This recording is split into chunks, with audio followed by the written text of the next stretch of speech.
మీకు ఈ మార్వాడి దోపిడీ ఎలా ఉంటుందో చెప్తాను. మా బొల్లారంలో మొత్తం, అంటే బొల్లారం అని కాదు కానీ మొత్తం కంటోన్మెంట్లో ఈ డిఫెన్స్కి సంబంధించినటువంటి భూములన్నీ కూడా పెద్ద పెద్ద బిల్డింగ్స్ ఆనాటి బ్రిటిష్ అధికారుల కోసం కట్టించారు. ఒక్కొక్క 5 ఎకరాలు, 4 ఎకరాలు, 3 ఎకరాలతో పాటు. అయితే బ్రిటిషర్స్ వెళ్ళిన తర్వాత ఈ మార్వాడీసు ఉత్తర భారతదేశంలో వారి ప్రాబల్యం ఉంటుంది కాబట్టి అక్కడ వాళ్ళ పాలకులు వాళ్ళే నిర్ణయిస్తారు కాబట్టి అటువంటి ఆ యొక్క పాలకులను పట్టుకొని మొత్తము రిసాలా బజార్ నుంచి మొదలు పెట్టుకుంటే రిసాలా బజార్, చింతల్ బజార్, బొల్లారం బజార్, డౌటన్ బజార్, లాల్ బజార్ కాడికి వెళ్ళి మొదలు పెడితే మొత్తం అటు మన పశ్చిమంలో ఉన్నటువంటి అన్ని బిల్డింగులని 90% వీళ్ళు ఆక్యుపై చేసుకొని కూర్చున్నారు. 100 సంవత్సరాలకు లీజ్ తీసుకుని 100 కాదు 120-30 సంవత్సరాలనేది మొత్తం కబ్జా చేసి కూర్చున్నారు. తర్వాత ఈ కబ్జాకు సంబంధించినటువంటి అంశాలు ఏంటంటే మీకు 2-3 లైవ్ ఎగ్జాంపుల్ చెప్పి ముగిస్తాను బ్రదర్. ఈ బేగం బజార్కు సంబంధించినటువంటి ఒక మార్వాడి మనోని దగ్గర ఒక కాగితాలు పెట్టుకొని, భూమి కాగితాలు పెట్టుకొని 30 లక్షలు అప్పించిండు. 30 లక్షలు అప్పిస్తే ఆయన అన్ని డబ్బులు కట్టుకుంటూ 29 లక్షలు కట్టి 30 లక్షలు కడతాను, నా భూమి కాగితాలు నాకు ఏమంటానంటే వాడు ఏం చేశాడంటానంటే వీడికి డబ్బులు కడితే కనుక వాడి స్థలం వాడికి వేయాల్సి వస్తుంది, అది కోట్ల రూపాయల విలువైన స్థలం అని ఏం చేసిందంటే ఒక లేడీని మాట్లాడి ఆమె ఇవన్నీ సెటిల్మెంట్ చేస్తుంటుంది. ఇక్కడే మల్కాజ్గిరి ఉంటుంది, ఆమె పేరు రేణుక. ఆమెను పంపించారు.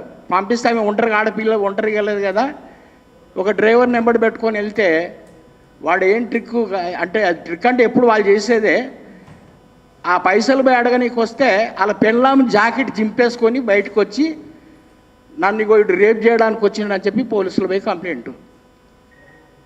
ఇట్లా ఏంటంటానంటే ఈ మొత్తము ఈ దోపిడీకి సంబంధించినటువంటి వాళ్ళు ఎప్పుడు కానీ ఏ కాయా కష్టం చేయనటువంటి పనిని ఎంచుకున్నారు. బాపనోళ్ళలాగా కాయా కష్టం చేయకుండా ఎట్లా డబ్బులు సంపాదించాలి, దానికి ఏ విధంగా దోపిడీ చేయాలి, 2 నంబర్ దందా ఎలా చేయాలనేది మీకు ఎవరికైనా ట్రైనింగ్ కావాలంటానంటే వాళ్ళని మనం ఒక గురువుగా పెట్టుకుని ట్రైనింగ్ తీసుకుంటే బ్రహ్మాండంగా 2 నంబర్ దందా ఎట్లా చేయాలి, 2వ బుక్ని ఎట్లా రాయాలి, ఇవన్నీ కూడా చేస్తారు. చిన్న చిన్న అంశాలకు సంబంధించినటువంటిది బంగారం కానీ లేకుంటే ఇవన్నీ కూడా గిరువు పెట్టుకుంటే దాన్ని వెనకకి ఇవ్వడానికి మాత్రం వాళ్ళు గిజగిజలాడిపోతుంటారు, వాళ్ళ సొమ్మేదో మనకిస్తున్నట్టుగా.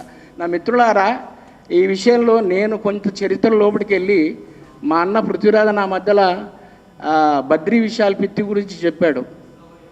బద్రీ విశాల్ పిత్తి మన తెలంగాణకు న్యాయం చేశాడంటని మనం అనుకుంటున్నాం.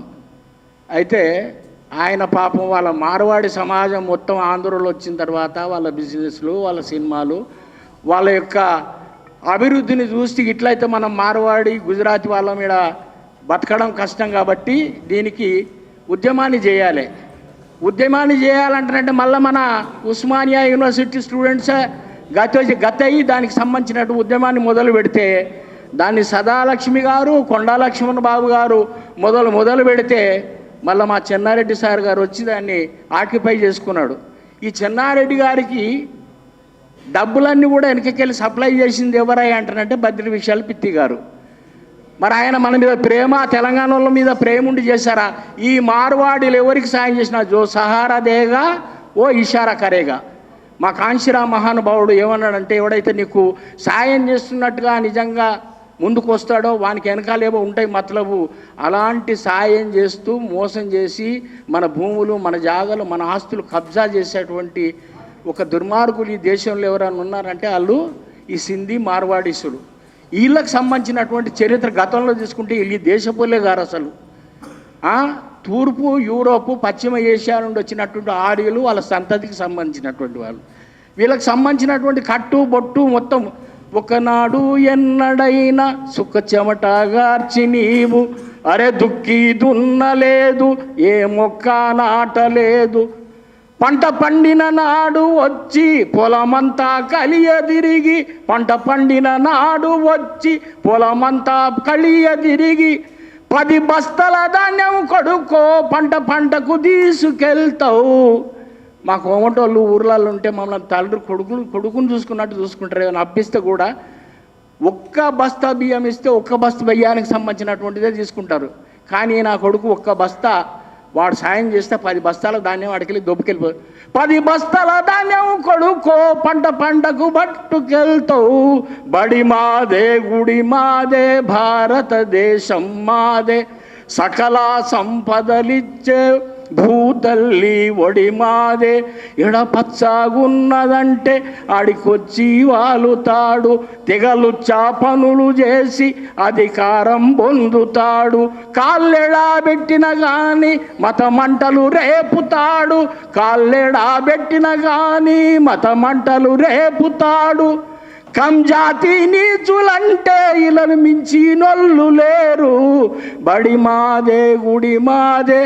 మిత్రులారా, ఇది మిడతల దండు.